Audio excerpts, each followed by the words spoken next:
आकाशवाणी भोपाल से प्रस्तुत है विधानसभा समीक्षा। आलेख आलोक सिंघई का, वाचन स्वर धारणा सचदेव। मध्य प्रदेश विधानसभा में आज सदन की कार्रवाई होने पर प्रश्नकाल के दौरान चर्चा में नेता प्रतिपक्ष उमंग सिंघार ने कहा कि जल जीवन मिशन के कामकाज में करोड़ों की गड़बड़ी हुई है।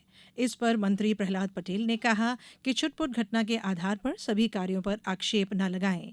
इस पर उमंग सिंघार के समर्थन में विपक्ष के कई सदस्यों ने शोर मचाना प्रारंभ कर दिया।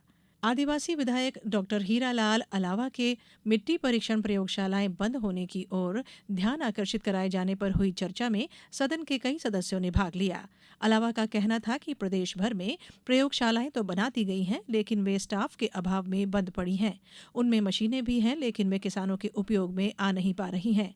इस पर सभापति राजेंद्र कुमार सिंह ने कहा कि मिट्टी परीक्षण प्रयोगशालाएं केंद्र की पहल पर शुरू की गई थी, पर सरकार ने अब तक उन्हें क्यों शुरू नहीं किया, इस पर कृषि मंत्री स्थिति स्पष्ट करें।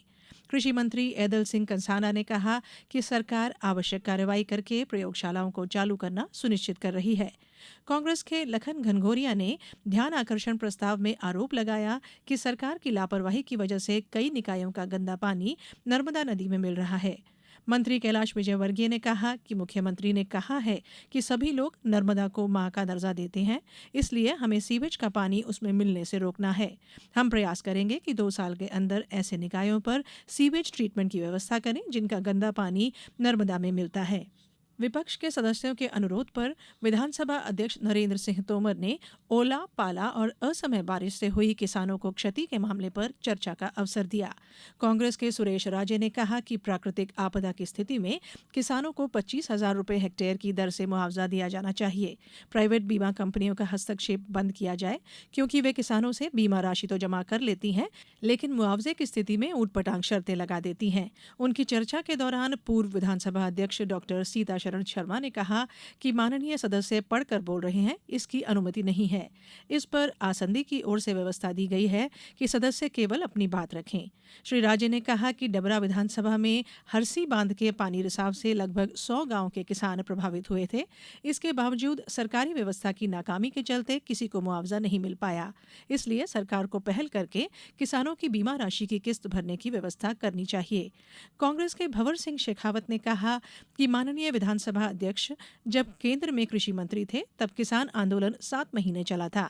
700 किसानों ने इस आंदोलन में अपनी आहुति दी थी। किसान अपनी समस्याओं को लेकर दिल्ली जाता है। इस पर संसदीय कार्य मंत्री कैलाश विजयवर्गीय ने कहा कि सरकार ने किसान सम्मान निधि जैसी महत्वाकांक्षी योजना लागू करके पूरे देश के किसानों को सहयोग किया है।